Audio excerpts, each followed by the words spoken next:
back, everyone. Today we have this amazing panel of very, very busy experts who have taken time out of their schedules. Some of them we have a professor who's traveled in from Boston. We have doctors who have traveled in from Bombay to share the next 25 to 30 minutes with something that will help us to reimagine the way medicine, lifestyle, and nutrition now starts to work. We have a health crisis in our country right now. Is medicine treating just the symptoms, and is lifestyle fueling disease? Is our medical system fragmented? And if it is, how do we integrate it together to bring the best experts together to move from a model of illness to wellness, to have prevention before prescriptions? Before I sit today, I want us to understand that we're living in a country where we have expert doctors, we have nutritionists, we have personal trainers, we have nutrition, we have alternative medicine, but yet we're the diabetic capital of the world. Yet we have people dying from cardiovascular events when they shouldn't have. And we have cancer that's sprouting all over the country rapidly. What's going wrong? What is the problem? Is it that the medicine is not good enough? That's not true. Or is it that we're not treating lifestyle disorders? Today we have an amazing panel. I want to start off by introducing Professor Shilpa. Thank you for coming in all the way from Boston. Assistant Professor of Medicine and Nutrition, Harvard Medical School. We have Dr. Shashank Joshi, Padma Shri awardee, consultant endocrinologist at Leelavati Hospital and HN Reliance Hospital. We have Dr. Manveer. Thank you so much for being here. Senior neurologist and sleep specialist, Director of Neurology Sleep Center, New Delhi. And we have Dr. Garvit, Associate Director of Breast Surgical Oncology at Nanavati Max Institute Cancer Care. As you can see, we have a very diverse panel that looks at metabolic disorders and lifestyle diseases. And today, we're here to get into their brains and understand how we can all, we have a lot of medical students out here. You're here at the right time to mold your brains in a particular way that is now going to be the future of medicine. Professor Shilpa, I'll start off with you. For decades, we focused on calories, nutrients, but today we're seeing rising metabolic disease everywhere. Is it the problem of food, or is it modern lifestyles? And have we disconnected from the whole ecosystem of lifestyle and healthcare? Thanks, Luke. It's an honor to be here. For very long, nutrition is very complex. So we've often taken a very reductionist approach. So looking at calories, from carbs, from fat, and we've actually moved away from that. We're looking at foods, and now we're looking at overall diet patterns because nobody eats a single nutrient or a single food. We eat an overall diet. And so research has really focused on looking at these dietary patterns and how they are associated with chronic disease risk. And again, food doesn't exist in a vacuum, right? So what's available to us is shaped very much by structural determinants of health.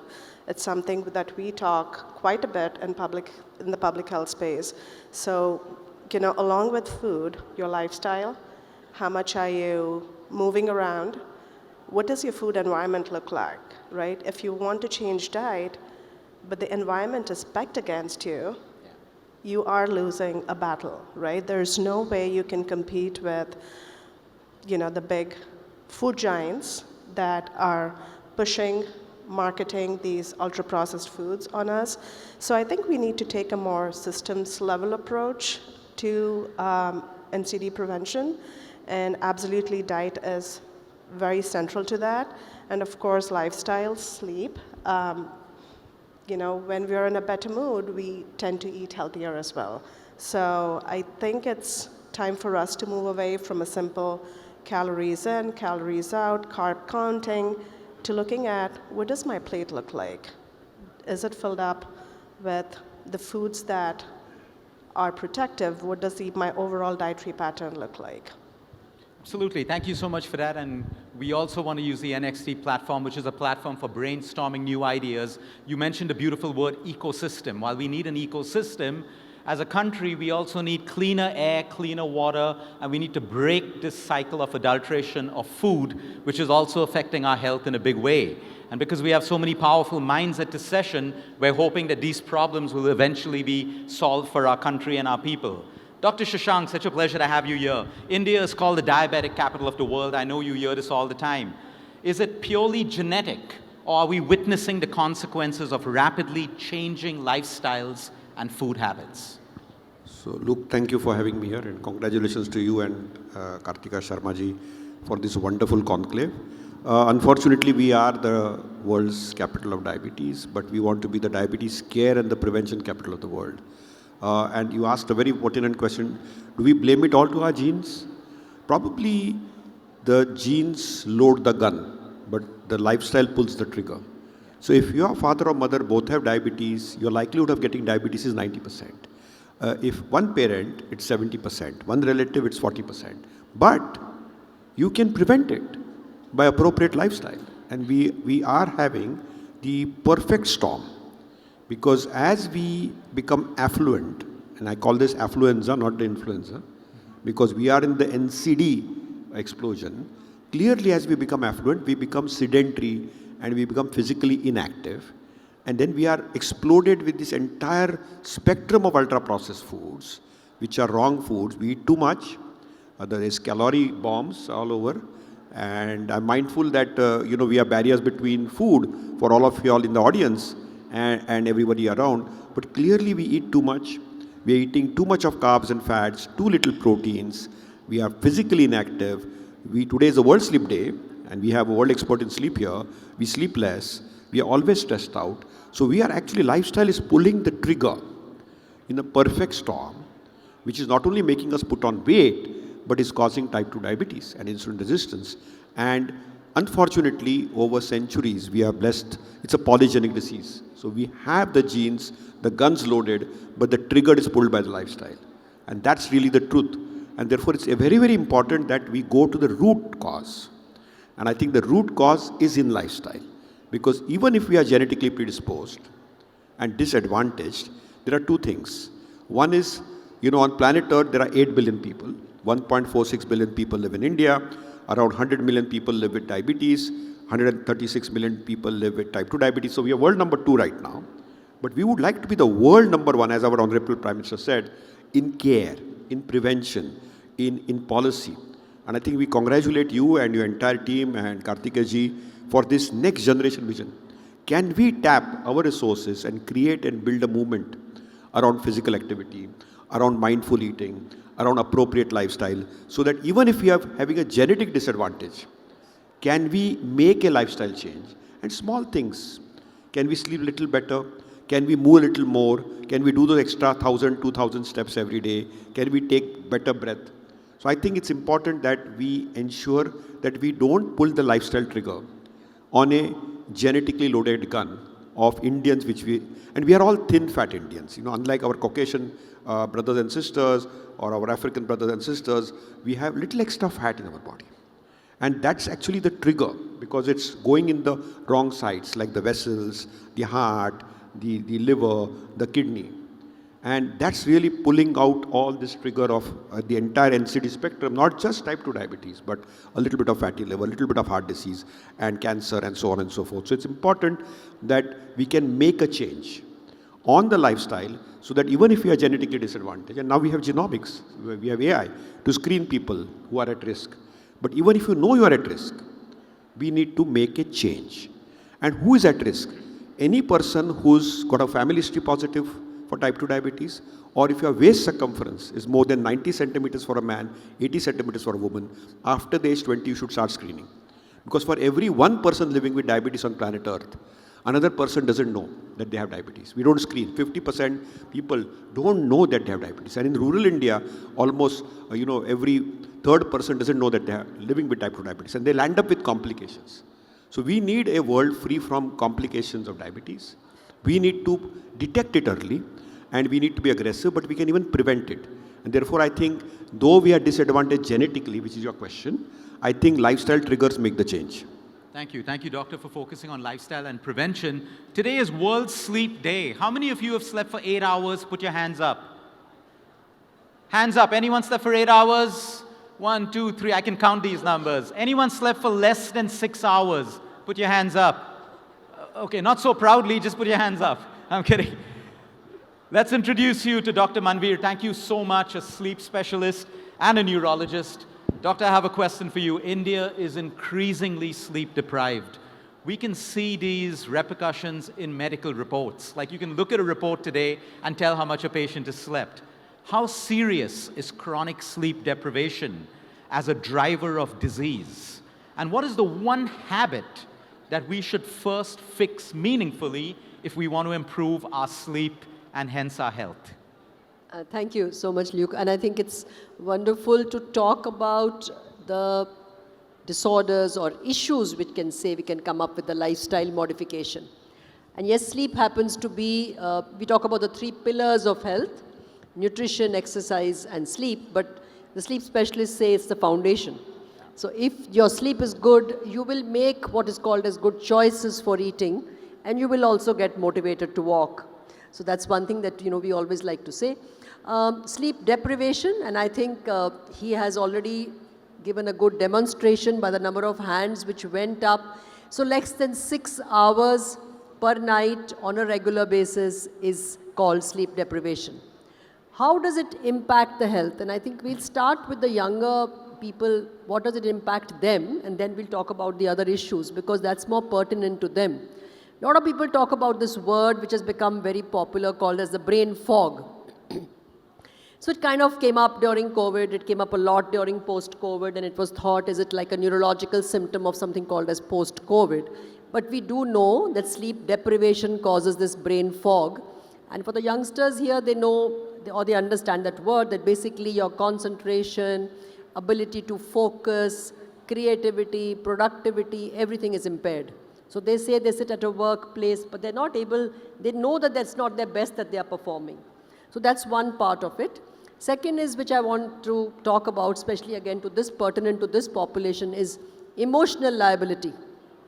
People are just very aggressive, very angry, very rash, and they can see it that my personality was not like this. So there is something which happens to you when your sleep is not adequate. The emotional centers in the brain, the emotional regulatory mechanisms start failing. So you are spiking off, or we call it a short fuse. Very easily people are sparking. So that's number 2. Number 3 is all the metabolic problems that we talked about. The diabetes, obesity, high blood pressure, strokes, heart attacks, which was shown by the previous speakers about the robotics for the stroke. We have enough number of strokes in our country. So I think there's a very big chunk of the whole metabolic problems. I'll just talk a little bit more about the relationship with weight. So weight, or body weight, as it's become like a big thing now about obesity or the nutrition, is that we make wrong choices, what we eat, and the timing of food that we eat. So we have these 2 hormones which control what we eat and how much we eat and when to stop. Just to say, both hormones have gone haywire. So you tend to eat a lot more, and the message doesn't go to your brain that you are full, so you'll keep eating. And you also want to have, the craving is for these carbs, the ice creams at night, the fried foods at night. And of course, adding to that is our 24-hour supply system. I had a patient yesterday, and the father said, I think every Swiggy person and every Zomato person knows my son. And the son was 120 kg, 35 years old. So I think that's the kind of issues that we are sitting with this sleep deprivation. Thank you so much, Doctor. Dr. Garvit, cancer is often seen as something random or genetic, but increasingly we hear about lifestyle, inflammation, and environment. How much of cancer risk is actually influenced by how we live? So, to put it very easy, is that there's only 10% of breast cancer that we are seeing today is genetic. In India, maybe it's a little higher than 10%, and it's about 15%. But rest of the breast cancer that we are seeing in India is technically a lifestyle disorder. It is because of what we are eating, what we are breathing, what we are trying to do, whether we are sleeping adequately or not, whether how obese we are, what is our exercise level. So these things make a lot of difference in our body's repair mechanism. cause of all cancer is DNA repair mechanism, which is where we go wrong when we are not doing the necessary things just to keep our body in shape. And it is not, body in shape does not mean pumping iron in the gym. It means a lot more than that. It means a lot, it means whether we've slept adequately or not. It means what we are eating is correct or not.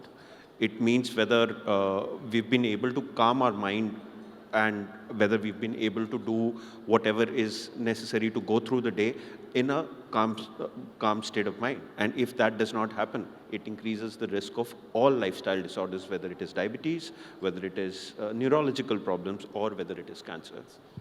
Thank you, doctor. We have to end this amazing panel, but before that, 30 seconds each, you have the whole of India watching you right now. Professor Shilpa, what is that one lifestyle or habit change tip that you would like to give our country? I guess eat a balanced diet. Make sure the quality of your diet matters, just not the quantity. You know, when you're thinking about carbs or protein or fat, the type of carbs matter, the type of protein matters, and the type of fat matters. Fat is not bad. We all need fat, but the type of fat we consume is important. And we've shown that, you know, when you make small changes, they don't have to be big, they don't have to be dramatic, that can actually reduce your risk for chronic disease in the long term. That's amazing. Thank you. Dr. Shashank, your one lifestyle tip. So I think my prevention mantra has always remained universal. Eat slowly, eat on time, eat right, walk more, do physical activity, do yoga, you know, sleep well and smile. And all of us are digitally intoxicated, so do 1 hour digital detox every day. Very cool. Thank you. Thank you so much. Dr. Garvit, your one lifestyle tip for everyone watching today. So we have experts from all over the world here, and you will see the common thing between all of us. So to prevent cancer, decrease your weight, have a healthy weight, have a calm lifestyle, and exercise regularly. That's. Thank you. I see commonalities between everyone's advice. And like I said, we have the knowledge, but we have a lack of action. That's one of our big takeaways for today. Action. Dr. Manveer, your lifestyle tip for the country watching right now. So I think consistency. Beautiful. Consistency is the key. Do not fluctuate, and a relaxed brain at the bedtime. So we are just in this 24-hour society. Too much connectivity is what's creating a problem. People are saying we can't shut the mind. So have a gap, end the day and start the night, and keep it consistent. You will get good sleep. Thank you so much. This is such an amazing panel. We have top doctors from across the country, flown in from different parts of the world, and none of them prescribed you a pill. And I hope you never need that pill, because you're going to start your new investment, like, you know, SIPs, long-term. It's consistency with your lifestyle changes. Compound. All of you know the power of compounding, right? Just move away from the financial model and make it your health model. The power of compounding. Thank you, doctors. Thank you so much for such an amazing panel. Can we have a warm round of applause for our amazing panel of doctors, please? Thank you.